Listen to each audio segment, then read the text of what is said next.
Numbers 32. The tribes east of the Jordan.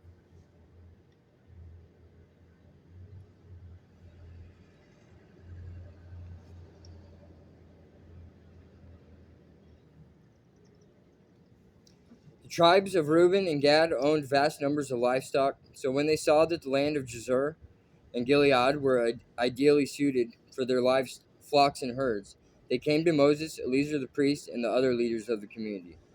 They said, "Notice the towns of Ataroth, Dibon, Jazer, Nimrah, Heshbon, Elilah, Elile, Elilah, Elile, Sibmah, Nebo, and beyond. The Lord has conquered this whole area for the community of Israel, and it is ideally suited for all our livestock. If we have found favor with you, please let us have this land as our property instead of giving us land across the Jordan River. Do you intend to stay here while your brothers go across and do all the fighting?" Moses asked the men of Gad and Reuben. "Why do you want to discourage the rest of the people of Israel from going across to the land the Lord has given them? Your ancestors did the same thing when I sent them from Kadesh Barnea to explore the land. After they went up to the valley of Eshcol and explored the land, they discouraged the people of Israel from entering the land the Lord was giving them. Then the Lord was very angry with them, and he vowed, 'Of all those I rescued from Egypt, no one who is 20 years old or older will ever see the land I swore to give to Abraham, Isaac, and Jacob, for they have not obeyed me wholeheartedly.' The only exceptions are Caleb, son of Jephunneh, the Kenizzite, and Joshua, son of Nun, for they have wholeheartedly followed the Lord." The Lord was angry with Israel and made them wander in the wilderness for 40 years until the entire generation that sinned in the Lord's sight had died. But here you are, a brood of sinners, doing exactly the same thing. You are making the Lord even angrier with Israel. If you turn away from him like this and he abandons them again in the wilderness, you will be responsible for destroying this entire nation. But they approached Moses and said, "We simply want to build pens for our livestock and fortified towns for our wives and children. Then we will arm ourselves and lead our fellow Israelites into battle until we have brought them safely to their land.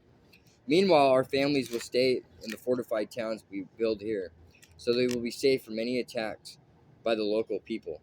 We will not return to our homes until all the people of Israel have received their portions of land. But we do not claim any of the land on the other side of the Jordan. We would rather live here on the east side and accept this as our grant of land." Then Moses said, "If you keep your words and arm yourselves for the Lord's battles, and if your troops cross the Jordan and keep fighting until the Lord has driven out his enemies, then you may return when the Lord has conquered the land. You will have fulfilled your duty to the Lord and to the rest of the people of Israel, and the land on the east side of the Jordan will be your property from the Lord. But if you fail to keep your word, then you will have sinned against the Lord, and you may be sure that your sin will find you out. Go ahead and build towns for your families and pens for your flocks, but do everything you have promised." Then the men of Gad and Reuben replied, "We, your servants, will follow your instructions exactly. Our children, wives, flocks, and cattle will stay here in the towns of Gilead. But all who are able to bear arms will cross over to fight for the Lord, just as you have said." So Moses gave orders to Eleazar the priest, Joshua son of Nun, and the leaders of the clans of Israel. He said, "The men of Gad and Reuben who are armed for battle must cross the Jordan with you to fight for the Lord. If they do, give them the land of Gilead as their property when the land is conquered. But if they refuse to arm themselves and cross over with you, then they must accept the land with the rest of you in the land of Canaan." The tribes of Gad and Reuben said again, "We are your servants, and we will do as the Lord has commanded. We will cross the Jordan into Canaan fully armed to fight for the Lord, but our property will be here on this side of the Jordan." So Moses assigned land to the tribes of Gad, Reuben, and the half-tribe of Manasseh, son of Joseph.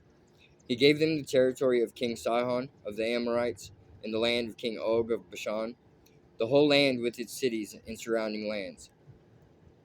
The descendants of Gad built the towns of Dibon, Ataroth, Aror, Atroth, Shaphan, Jazer, Jogbehah, Beth Nimrah, and Beth Horon.